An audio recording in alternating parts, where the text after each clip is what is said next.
This video is dedicated to the single mothers out there.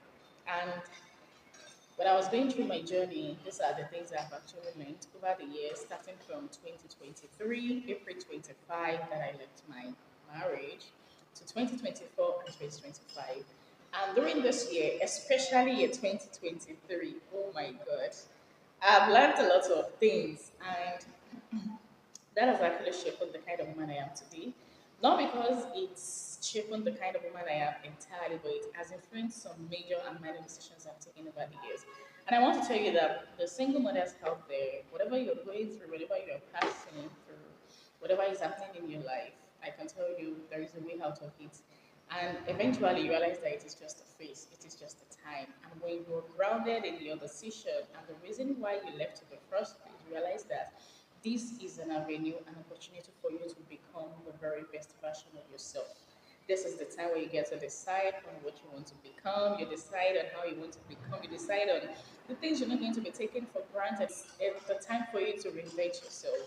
But that is when you have a strong why. The reason why you left in the first place and what you're looking forward to become. And at the end of the day, the whole of this is going to create a long lasting effect in your future and the future of your children. So during my journey, especially year 2023, like I mentioned earlier, year 2024, there are some things I struggled with. I battled with some things, and last year 2024 and this year 2025, some things are still there, but in different levels. Unlike things that were intense before, some have actually softened, some have died down, some are not even existing again. But I'm still living in some. But the sum total of it is that as a single mother, you're going to be facing a lot of struggles. If they tell you that leaving the marriage is very easy, I can tell that the decision is very tough, starting with the decision. And when you eventually step into that decision, realize that it is a lot of struggle. But the struggle can only get easier with time. It will get easier after a series of stages and phases you might have passed across. But here are some struggles I've actually realized as a single mother and the possible solution I've actually pointed towards each. And the reality is that being a single mom, like I said earlier, now it is the time for you to reinvent yourself and eventually become the person you have always wanted to become, which will eventually create a long lasting effect on the generation that you know that is your children. And I think one of the major struggles of being a single mom that you should know now is the financial struggles. I think I mentioned this as one of the fear of the unknown, keeping most women stuck in their relationship, their marriage. And oh my God, when it comes to finances, being a single mom, I believe you know exactly what that means. If you have actually gone through this journey, for somebody like myself, I can tell that it is not a joking stuff. It is not a joking matter. It is a very serious thing to discuss. That is because some of us are not really good with finances at the beginning, and some of us actually rely on our husband at the very onset. And because of the belief we had actually been saddled with over the years, being a woman, not having a kind of purposeful career and the likes of them, we have begun to let down our guard when it comes to finances. But I must tell that when it comes to finance, you don't really want to joke with that because it is one of the greatest nightmares of every single mother out there. When I left at 2023, it is one thing that affected me the most. And like the saying by Kim Kiyosaki that said, money might not be the most important thing, but it affects everything that is important. You see, this money is a single entity that influences every decision you take. Some of us will not even have issue living the marriage in the first place if we are not talking about money. But because of the money alone, we face a lot of nightmare. But I can tell you that by the time you begin to face this struggle, that is exactly when you will know why you want money in the first place. That's exactly when you know that the reality, the struggle is real and it is not a joking stuff. Some of us, when we are married or single, we want money for different reasons. We don't even want money for good reasons. But by the time you go through this journey of being a single mother, you understand the exact why you need to have some amount of money, or why you are looking for money, or why you're working towards money. When I started there, if somebody should give me like 10,000 naira, instead of me to invest the money, I would rather probably spend it on. I'm not the type that buy luxury things initially. Probably I'll spend it on buying some items in my house or even cooking or eating. In fact, eating is the first priority for me. But eventually I realized that if I keep putting all my money into eating, I won't be able to do the important things. So I've learned through the time to always use money for what is important first. Then all other things will fit in whichever way. I'm serious. This is how it has been working for me. When I have a target, I have a goal. Part of the issues or the things I've learned through financial struggle, it has made me create a kind of financial goal, target, some expenses, and the way I spend my money, my income generation, it has influenced a lot of decisions for me in terms of finances. It has helped shaping how much I spend, how much I get. Though sometimes I might not be able to control all these things, but it has given me a kind of projection about my finances, how much I should have, how much I should be earning, how much I need to invest in terms of my kids' school fees, my accommodation, my digital arts project, my ready to wear business, the new accommodation I'm going to be getting, my clothing upkeeps, and the likes of them. Before I'm going to be buying food just to keep the food in check. But now I figured that if I don't do the important things first, I won't have opportunity to do the things that are less important. So instead of focusing on the things that are very, very important, like buying clothing or buying new shoes for your kids, I understand it is important. But when you have a list of your accommodation, you're having something like the kids' school fees, you're having something like your business goals and target. I think these three things are very more important to you for us to tackle before you now start descending on your kids' footsteps. Mind you, at this stage, you're going to be battling with a lot of inadequacies in your children, clothing, their shoes, their skin. But it is for some time just for you to be able to maintain the balance. And after a while, all these things will fall in place. So one of the things is financial struggle. And I think the best way to approach this is to get some financial education, not necessarily a certified one, but the ones that can help you in check in terms of how you spend, how much you need to make, and the amount of effort you need to put in there. In fact, I can tell you that at this stage of your life, when it comes to finance, you're going to be doing the worst and the toughest of the work you can ever imagine. If it warrants you juggling work together, know that after a while, when you know where you're going, this phase will pass. After a while, you won't have to work like that again. I can remember 2024 last year when I got a new job as a teacher in one of the secondary school I taught in there. I was working from 7 to 7. But one thing it did for me was that I was able to get a lot of money, alhamdulillah, and that has actually helped me get accommodation late last year, which I'm living presently, and I'm even planning on living very soon next year, inshallah, because I think I need a bigger space to be able to accommodate my business now and the likes of things. So this lets me understand that I need to work. And that year I sacrificed it for working just to be able to maintain my financial stability. So I was working, I was saving, though I did not invest because then I don't really know about investing.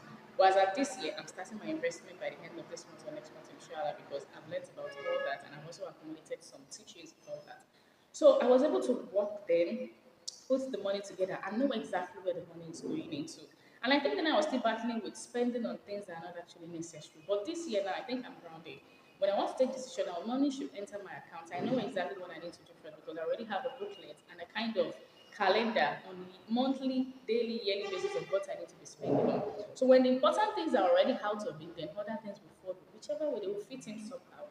So one thing is financial struggle, and I think it's one thing you really, really want to consider when it comes to being a single mother. And I think the other thing is emotional burden. And emotional burden as regards to you see, when it comes to emotions, being a single mother, a lot of things will influence it. Your emotions are going to be so sabotaged to the point that you're going to feel as if you're making a very wrong decision for yourself. Because people, when they talk to you, approach you, not even people every time, you yourself, when you walk back into the house, for example, now, there are days that I will leave the house without having a penny. And when I'm coming back to the house, obviously my kids are expecting me to bring in something. And when I walk in or when I'm going to the house, me knowing that I don't have anything to give these children, it's one body on its own. And it's one body you can never, never hide from yourself because it will eat you up to the point that you'll be moved to tears. And for somebody like me, I was crying. Like I will cry and cry and cry to the point that my eyes will get swollen. Even when you're seeing me the next day, you know that something is wrong with this lady. That is emotional body. Like you feeling the weight and you don't really have anything to do. Not because you don't have anything to do, but those things are not working. They are not even coming into light as if it's going to give you any kind of positive effect on your life. So emotional burden is very real. And you raising the kids on your own, coming home from school, asking you for money, or the time when you don't even want to sleep, they are coming for assignments, or when you're supposed to be resting, you're going for work interview, you are there, the landlord or landlady is there asking you for money. You're not even looking good. You're looking at your children out there, and they will be like, "What is this I am seeing? This is not what I want to see in them." And I think at this time is when you want to actually set a very clear picture of your ideal self, where you are, where you are coming from or where you were, where you are standing now and where you want to go in the future, where you don't ever want to be in your life. At this time, at the times I have been setting goals for myself that in a year, 2 years, I want to be in this type of position, and I don't ever want to see my kids in this situation again. Though I can tell that some things have not actually changed in terms of the appearance, but I can tell that most of these things have changed. It has switched. Now, even when I have money, I want to buy clothes right, but I can tell that there are some things I still need to focus on. That has given me a kind of inner satisfaction that it is just a time, and when the time comes, I'll be able to change whatever it is I want to change in there. So this emotional burden is a lot. Looking at the way people will look at you, your children, your outfit, your finances, your the thinking, the children, you alone are the one putting things together. Probably you've gone to work and you're back home again.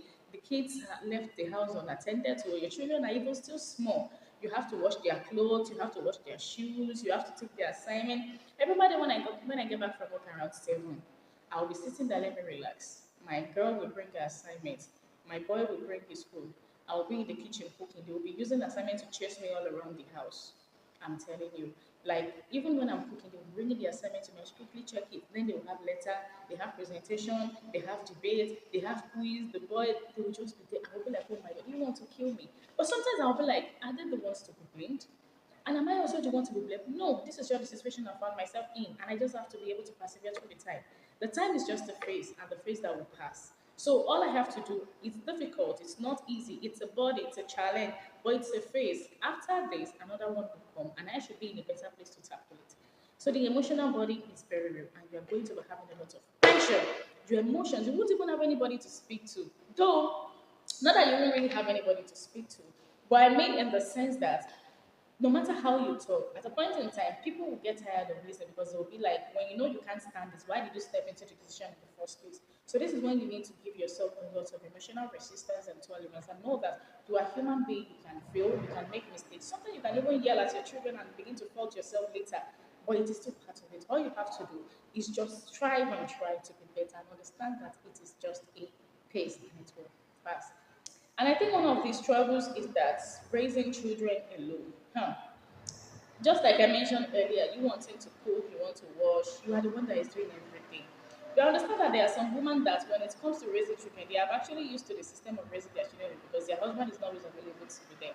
So, but for some of us that, one way or the other, we have the influence of our ex-husband. For example, probably, though I'm not the type that usually go outside like that to get things. For example, maybe you want to go out to get something, or you need a place to put the children. Or, for example, I'm a teacher now, I teach in school. When my kids are on holiday, I'll start thinking of how to, maneuver the kids, where they will stay. After that, the madrasa, work with my time. Getting home, I have to be time conscious. They will eat in the morning. You understand? All those activities can be so overwhelming. But mind you, that is part of the journey you are embarking on. It is very important for you to understand that you are going to be doing a lot of work. But the good thing is that when your children, as you're raising them, you need to be able to teach them how to live independently. Like my girl now, she washes the plates and sweeps the house. My boy, he is going to arrange. He can't actually do anything like that, but I give him petty things to do. Once they play with toy, he arrange it. Once they wake from the bed, he lays the bed. Once they are home with their school uniform, he packs it in a bowl that will wash and he arrange their shoes. In fact, I've told them that now, since they are growing older, the girl is 10 and the boy is 7. Now, we are going to be readjusting the activities for the day and the week.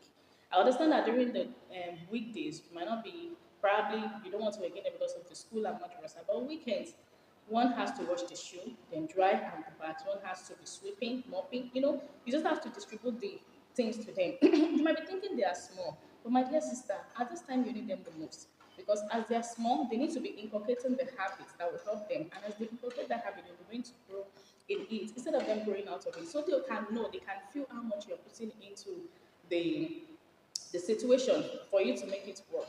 So at this point, you need to make them familiarize with the situation and how much you are going through to be able to raise them. So you're going to be raising these children alone, and you need to take them alongside.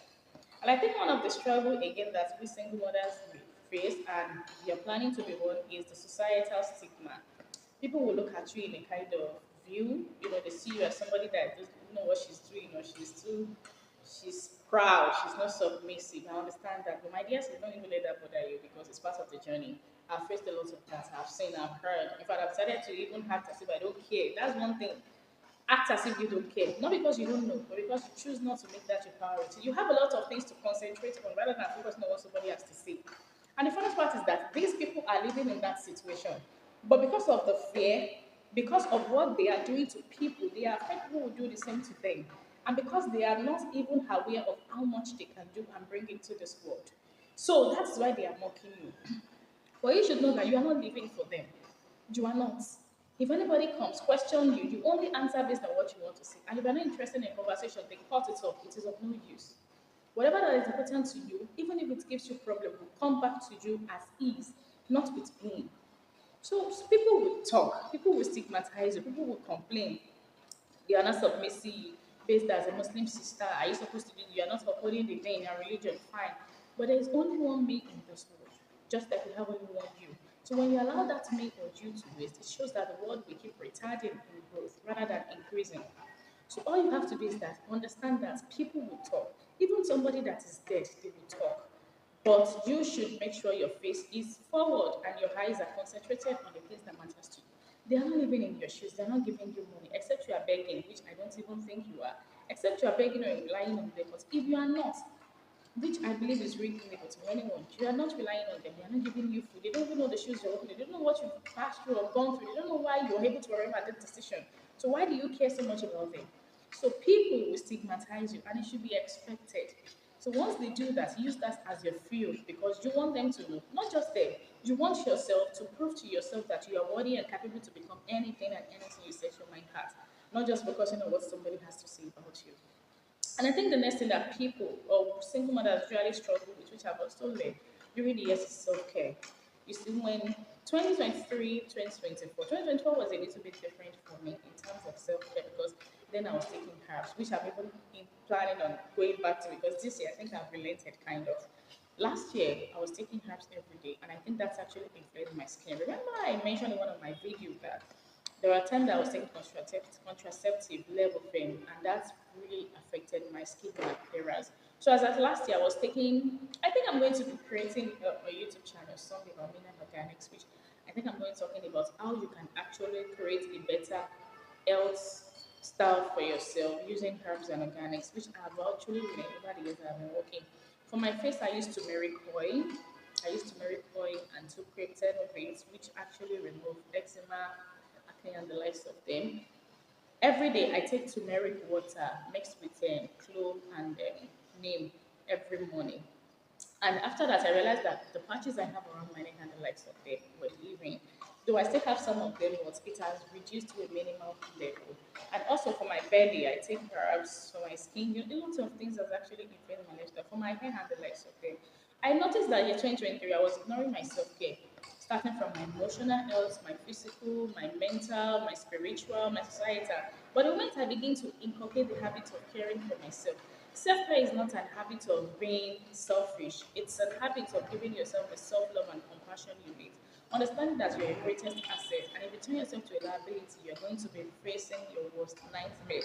Then I started indulging in mental space for myself. I go home, leave the house just to be in a place of quietness. And I figured that when I'm in that state of quietness, I start having different ideas about how I can actually navigate my life and make a better atmosphere for myself and my children. Then I started indulging in what I eat. Though I don't really eat much because I don't really have much, but I try to minimize the level of food I eat and I'm conscious of whatever I eat. Rather than taking jokes, I take proper meal. I stopped taking drinks like Pepsi, Mirinda. I don't take them anymore. I switch it to Zobo. Then I started sleeping at a point in time. I wake up. Even when I was taking these herbs, I figured that some parts of my body were working so well. My mental has a lot of clarity, and a lot of things were actually in place.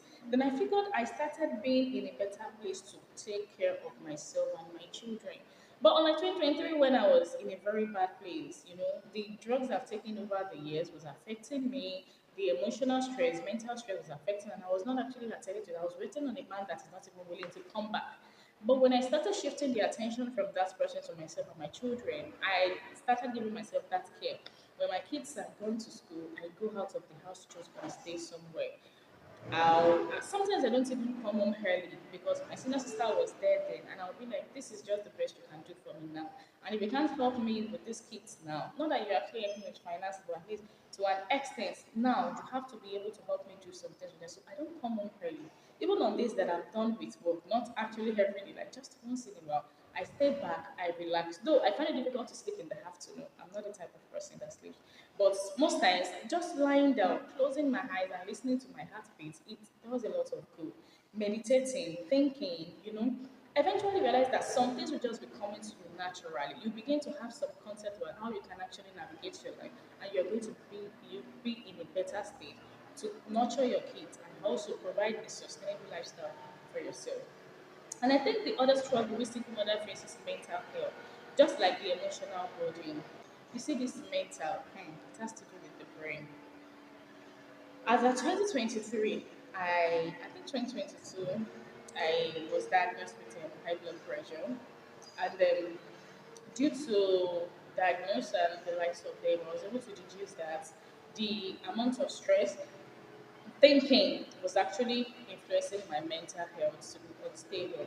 As I year 2023 again, when I left and I was expecting my health to come back, a lot of things I was waiting on him, hoping he would send money, this or that one.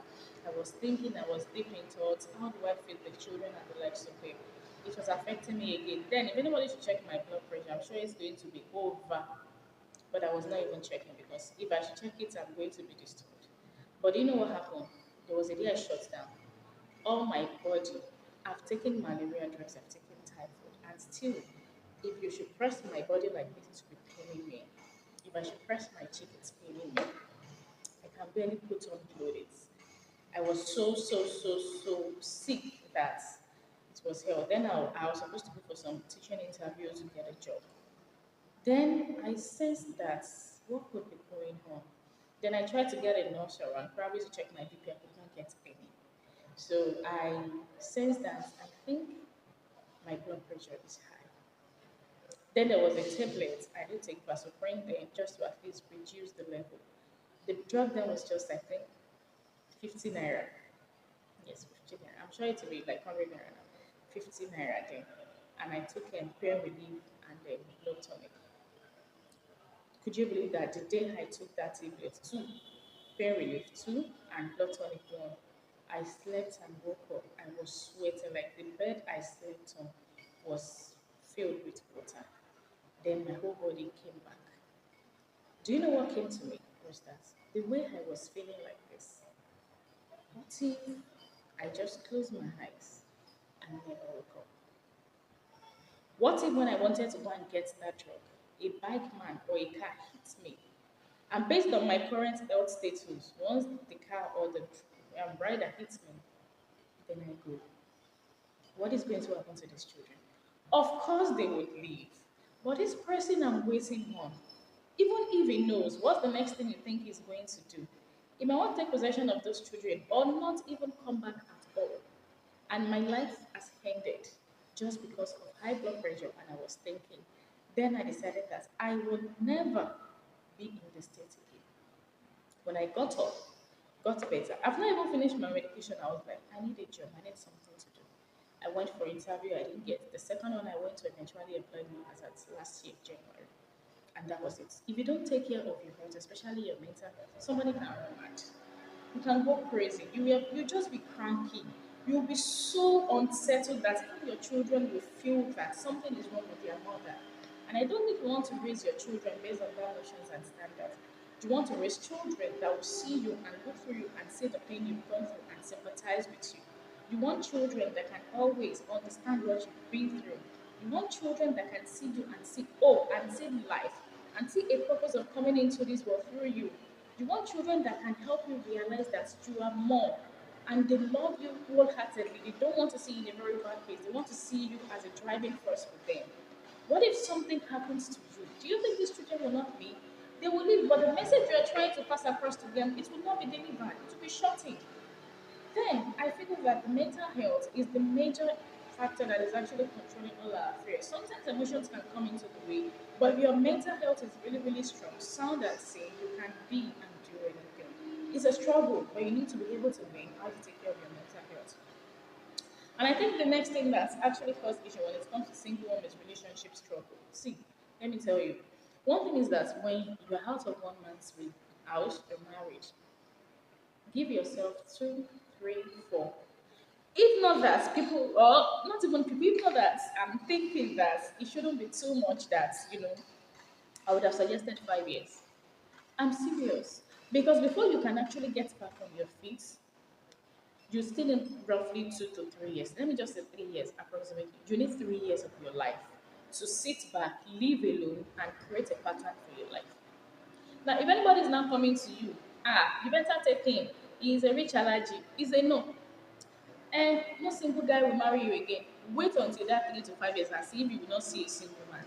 I can't even count the number of men and guys and boys I have met through this journey, seeking my hand in marriage because I have chosen to tell them that no, it is not the right time for me. Not because Allah is not there watching me, but because I believe there are so many things I need to put in place before I step into your house. I don't want to be a broken vessel in your home.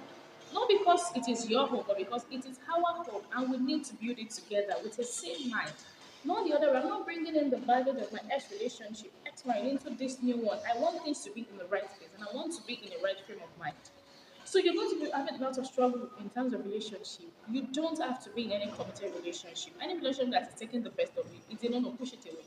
I'm telling you now, push it away. Put it on the side. Now it's time to put in all the effort, all the thinking, all the sleepless nights into the kind of woman you want to be. And I told you, when you eventually become that woman, a lot of men will come running, knocking at your door, seeking your hand in marriage. Even the single guys that knows the potential and they know the value of a woman, of circumstance and purpose, they will come and appreciate the very big part of you. People would come, let them come and go, let them talk. You are this, you are that. It's only about money. Yes, because money is one of the important things I need now. And if you as a man does not understand that part of me, it shows you're not worthy to have me. So go. You have a lot of time, you have a lot of ways, you have a lot of manner. You need to let them know that this is what you're standing up for. They will come.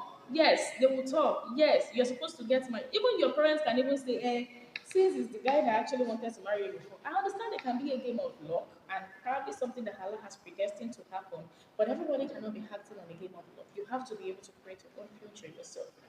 So not because people are complaining, lamenting that you're supposed to go. No, no, no, no, no, no, no, no. Don't tell me. Me, as for me, I have a life I want to build, and when I'm able to build that life, everything might not actually fall into place. But the relationship I'm bringing in has to be able to accept the kind of life I'm building for myself, and shouldn't take me back to where I'm coming from. Some of us will eventually find a relationship that will now take us back to where we are coming from. We now eliminate all the things. We'll just tarnish our boundaries and not even give us a sense of belonging. And I think if we need to understand that sometimes being a single mother is an opportunity to live again. It is not a time for you to go and commit suicide. It is not the end of the world. People will look at you in a manner. Yes, they will talk. Yes, you are a human being. People will talk. But the moment you begin to shift your mind from what people will say, society will say, just a single entity, you shift the attention back into your life, not just now because of your future. Does this align with my 5 years me? Does this align with the 10 years me? If it does not, then let it go and face yourself. It is the time where you have to renew yourself and invent yourself. And I think this will help some single mothers out there. Until I see you in my next one. Bye.